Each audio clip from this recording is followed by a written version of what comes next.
नमस्कार दोस्तों, स्वागत है आपका हमारे YouTube चैनल जरधारी क्लासेस में। दोस्तों, उत्तराखंड में होमगार्ड भर्ती दोस्तों शुरू हो चुकी है और सर्वप्रथम ये जो भर्ती आई है होमगार्ड की, ये आई है हरिद्वार जनपद में। क्योंकि दोस्तों उत्तराखंड में जिलेवार होमगार्ड भर्तियां यहाँ पे कराई जाएंगी, तो सर्वप्रथम ये हरिद्वार जनपद में शुरू हो चुकी है उत्तराखंड होमगार्ड की भर्ती।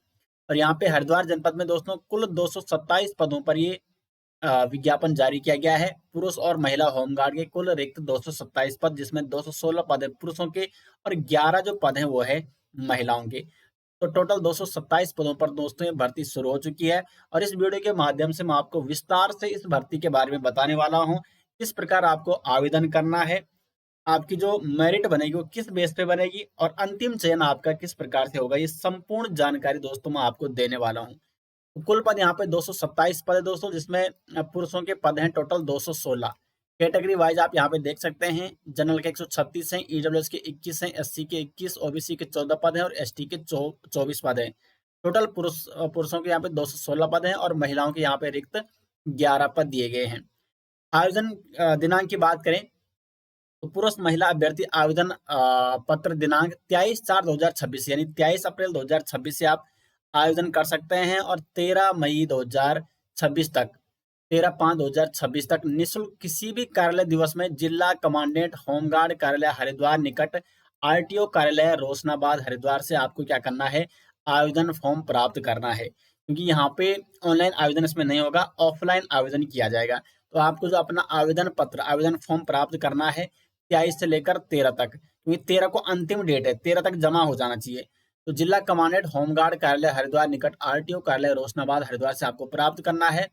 और पूर्ण रूप से भरते हुए आवेदन पत्र व्यक्तिगत अथवा डाक के माध्यम से किसी भी कार्य दिवस में उक्त कार्यालय में जमा कर सकते हैं। इसी कार्यालय में आपको जमा करना है, यहीं पे आपको फॉर्म मिलेगा और यहीं पे जमा करना है।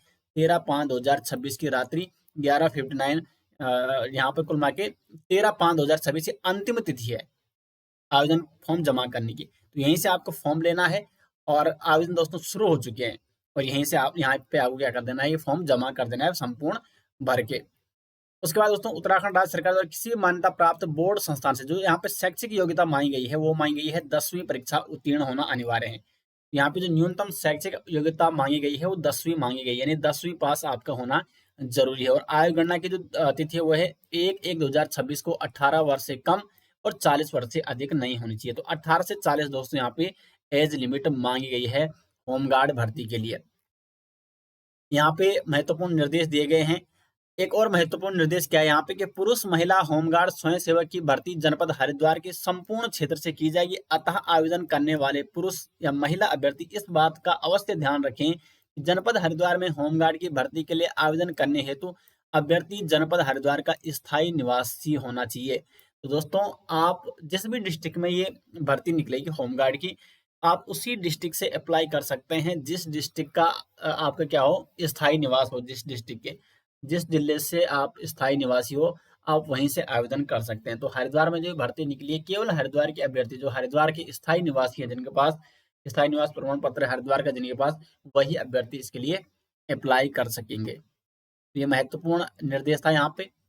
बाकी यहाँ पे 13/5/2026 तक अंतिम आवेदन तिथि है यहाँ पे। और जो होमगार्ड जो यहाँ पे सारे नामजोग और सारी दक्षता परीक्षा होगी वो आपको विज्ञापन के माध्यम से या ये इनका फेसबुक पेज है यहाँ पे आपको अपडेट कर दिया जाएगा। शैक्षिक योग्यता मैं आपको बता चुका हूँ, न्यूनतम 10वीं की परीक्षा उत्तीर्ण होना अनिवार्य है। आयु सीमा 18 से 40 वर्ष और ये यहाँ पे निर्धारक ये है आयु सीमा की 1/1/2026। उसके बाद जो अधिकतम आयु सीमा में छूट मिलती है कैटेगरी वाइज SC ST और अन्य पिछड़ा वर्ग 5 वर्ष की यहाँ पे आयु सीमा में अधिकतम छूट दी जाएगी। और जो भी अन्य यहाँ पे कैटेगरी वाइज छूट मिलती है वो यहाँ पे भी दी जाएगी। अब यहाँ पे जो शारीरिक अर्हता होगी, जो मापदंड है वो क्या है, तो पुरुष अभ्यर्थियों के लिए जो मानक है वो है सामान्य और अन्य पिछड़ा वर्ग तथा अनुसूचित जाति के अभ्यर्थियों के लिए न्यूनतम जो ऊंचाई मांगी गई है वो मांगी 165 सेंटीमीटर। और अनुसूचित जनजाति के अभ्यर्थियों के लिए न्यूनतम मांगी गई है 157.50 सेंटीमीटर और पर्वतीय क्षेत्र के अभ्यर्थियों के लिए 160 सेंटीमीटर की ऊंचाई मांगी गई है। सीना बिना फुलाई 78.8 सेंटीमीटर, 76.3 सेंटीमीटर एससी अभ्यर्थियों के लिए और पर्वतीय क्षेत्रों के लिए 76.3 सेंटीमीटर और सीना बिना फुलाई यानी 5 सेंटीमीटर का फुलाव होना आवश्यक है। सीना बिना फुलाने पर, ये यहाँ पे मांगी गई है। सीना फुलाने पर, ठीक है, ये फुलाने पर होगा, बिना नहीं हो फुलाने पर, क्योंकि सीने में कम से कम 5 सेंटीमीटर का फुलाव, ये है बिना फुलाए, तो ये है फिर फुलाने पर 5 सेंटीमीटर का फुलाव होना आवश्यक है। उसके बाद देखो यहाँ पे शारीरिक चयन प्रक्रिया कैसे होगी। सबसे पहले तो आपके ये होगा, ठीक है, जब इसमें आप सफल हो जाओगे तो शारीरिक मापदंड बाहरी मापतौल में असफल अभ्यर्थियों को उसी स्तर पर अनुपयुक्त घोषित कर चयन प्रक्रिया से बाहर कर दिया जाएगा। ये है फिर शारीरिक दक्षता परीक्षा, इस प्रकार से होगी। और मेरिट, अंतिम मेरिट सूची में ये नंबर जोड़े जाएंगे। सबसे पहले होगा दौड़ और चाल, ठीक है, दौड़ जो होगी 2 किलोमीटर दौड़ होगी, तो 10 अंकों का ये दौड़ होगी। इसमें यदि आपने 9.1 से 10 मिनट के बीच ये दौड़ पूरी कर ली तो 5 अंक मिलेंगे। 8.1 से लेकर 9 मिनट के बीच 7 अंक मिलेंगे। 7 से 8 मिनट के बीच पूरी कर ली 8 अंक मिलेंगे। और 6 से 7 मिनट के बीच पूरी की तो 9 अंक। और 6 मिनट में अगर आपने पूरी कर ली है तो 10 अंक आपको प्राप्त होंगे, ठीक है। उसके बाद क्रिकेट थ्रो बॉल, यहाँ पे भी ये दिए गए है कितना आपको फेंकना है। पूर्णांक सबका यहाँ पे 10 अंक है, लेकिन अगर आप 50 मीटर फेंकते हो तो 5 नंबर मिलेंगे, और 70 मीटर फेंकते हो तो 10 नंबर मिलेंगे। लंबी कूद, ये भी पूर्णांक 10 अंक है यहाँ पे। 12 फीट तो 5 अंक, और अगर 16 फीट मारते हो तो 10 अंक। इस प्रकार यहाँ पे ये दिया गया है पूरा। फिर है शारीरिक अर्हता मापदंड महिलाओं के लिए, ये तो पुरुषों के लिए था अभी तक। इस प्रकार से ये कितना होगा, 10, 20, 30 अंक का तो ये हो गया, ठीक है। अभी आगे भी होगा। ये महिलाओं के लिए, तो महिलाओं के लिए ऊंचाई मांगी गई है 152 सेंटीमीटर, तो जनरल और ओबीसी और एसटी अभ्यर्थियों के लिए मांगा गया है। और 147 सेंटीमीटर ऊंचाई महिला अभ्यर्थियों है, तो एससी जो महिला अभ्यर्थी हैं, और 147 ये पर्वतीय क्षेत्र अभ्यर्थी। और वजन होना चाहिए न्यूनतम 45 किलोग्राम। उसके बाद यहाँ पे जो शारीरिक चयन प्रक्रिया है, शारीरिक दक्षता जो परीक्षा होगी, इसमें दौड़ होगी 500 मीटर होगी महिलाओं के लिए। इसमें भी पूर्णांक 10 अंक है। और ये भी अगर जितने कम समय में आप दूरी तय करोगे उतने अधिक आपको नंबर प्राप्त होंगे, यानी मैक्सिमम यहाँ पे 10 अंक है। क्रिकेट थ्रो बॉल, यहाँ पे मैक्सिमम 10 अंक है। और लंबी कूद यहाँ पे भी 10 अंक है मैक्सिमम। अगर आप 5 फीट कूदोगे तो 5 नंबर, और 12 फीट कूदोगे तो 10 नंबर। तो जितना अधिक आप दोस्तों यहाँ पे शारीरिक दक्षता में नंबर लाओगे उतना ही आपको फायदा होगा। उसके बाद यहाँ पे देखो, ये तो सारी दक्षता परीक्षा है, 10, 20, 30 नंबर की, 30 नंबर की महिलाओं के लिए और 30 नंबर की पुरुषों के लिए। उसके बाद यहाँ पे देखो एनसीसी एनएसएस स्काउट गाइड का दोस्तों यहाँ पे आपको फायदा मिलेगा। जिन्होंने अगर एनसीसी एनएसएस और स्काउट गाइड, इनको यहाँ पे मिलेंगे 3 अंक। और यदि किसी का एनसीसी सी प्रमाण पत्र है, क्योंकि एनसीसी में सी बी ए ये प्रमाण पत्र होते हैं, अगर सी प्रमाण पत्र प्राप्त कर रखा है तो उसको मिलेंगे 5 अंक। और होमगार्ड के तनिक व वैतनिक सेवानिवृत्त कार्य सदस्यों के अविवाहित पुत्र, अविवाहित पुत्री, पत्नी, पति के लिए इनको ही मिलेंगे 5 अंक। जो क्या है, होमगार्ड्स के अवैतनिक व वैतनिक सेवानिवृत्त कार्य सदस्य हैं, उनके अविवाहित पुत्र, पुत्री, पत्नी, पति के लिए यहाँ पे 5 अंक उनको भी मिलेंगे। उसके बाद दोस्तों यहाँ पे शैक्षिक योग्यता देखो, यहाँ पे अगर हाई स्कूल, क्योंकि न्यूनतम इसमें हाई स्कूल मांगा गया है, तो हाई स्कूल कर रखा है तो 8 अंक मिलेंगे। इंटरमीडिएट कर रखा है तो 8+1 यानी 9 अंक मिलेंगे। स्नातक कर रखा है तो 8+2 यानी 10 अंक मिलेंगे। यानी इंटर करने पर 1 अंक और मिलेगा, और स्नातक करने पर 2 अंक मिलेंगे यदि आपका स्नातक कर रखा है। तो उसके बाद खेलकूद में प्रवीण अभ्यर्थियों के लिए अधिकतम 5 अंक निर्धारित किए गए हैं। जिन्होंने जिला या महाविद्यालय स्तर का खिलाड़ी रहा हो तो उसको 2 अंक मिलेंगे। मंडल और विश्वविद्यालय स्तर का खिलाड़ी को 3 अंक, और राज्य स्तर का खिलाड़ी है तो उसको 5 अंक मिलेंगे। साथ में यहाँ पे वाहन चालक के भी अंक मिलेंगे। यदि आपके पास क्या है, हल्का वाहन आप चलाते हो, आपका ड्राइविंग लाइसेंस है, तो 3 अंक मिलेंगे। और भारी वाहन चालक हो, इसके मिलेंगे 5 अंक। लेकिन जो ड्राइविंग लाइसेंस है दोस्तों, ये भर्ती की विज्ञापन तिथि से 1 वर्ष पूर्व का होना चाहिए।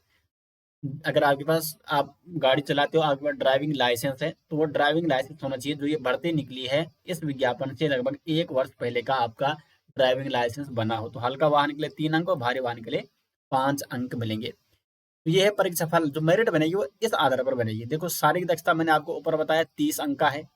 शैक्षिक योग्यता है 10 अंकों की। ये है शैक्षिक योग्यता, मैक्सिमम 10 अंक की है अगर स्नातक है, ठीक है। अगर केवल हाई स्कूल है तो 10 में से आपको 8 नंबर मिलेंगे। फिर एनसीसी और एनएसएस और स्काउट गाइड, ये है मैक्सिमम 5 नंबर की, ये यहाँ पे। अगर आपके पास केवल एनसीसी जैसे बी सर्टिफिकेट हो, एनएसएस हो या स्काउट गाइड हो 3 अंक मिलेंगे, और एनसीसी प्रमाण पत्र हो तो 5 अंक मिलेंगे। तो ये 5 अंक इसके हैं।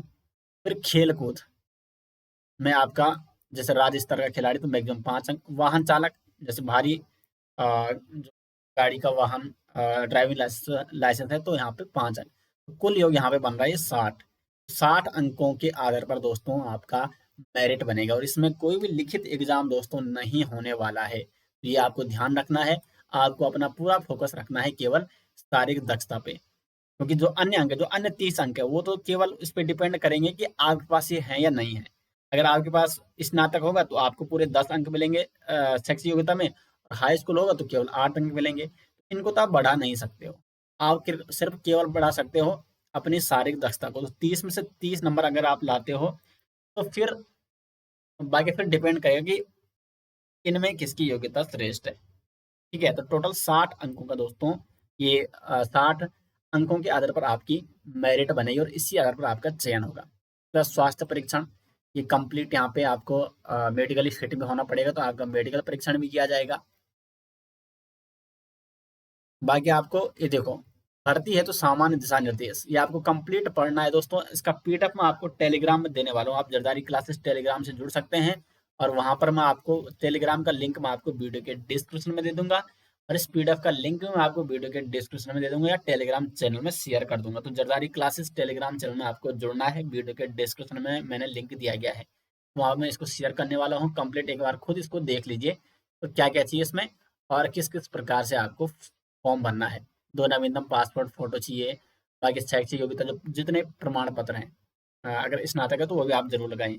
ठीक है, जितने भी आपके पास जो यहाँ पे मांगे हैं, जिसके आपको अंक मिलेंगे मैक्सिमम, वो आपको लगाना है। एनसीसी सी सर्टिफिकेट है तो उसको जरूर लगाएं। अगर एनएसएस है या एनसीसी बी भी है तो उसको भी आप जरूर लगाएं। तो दोस्तों ये कंप्लीट मैंने आपको डिटेल्स बता दी है इस भर्ती के बारे में, और उम्मीद करते हैं आपको वीडियो पसंद आई। वीडियो कैसे रही कमेंट बॉक्स में जरूर बताएं दोस्तों। और अगर आप इस भर्ती के लिए आवेदन करना चाहते हैं तो दोस्तों जरूर आवेदन करें। मिलते हैं नेक्स्ट वीडियो के साथ, तब तक के लिए धन्यवाद।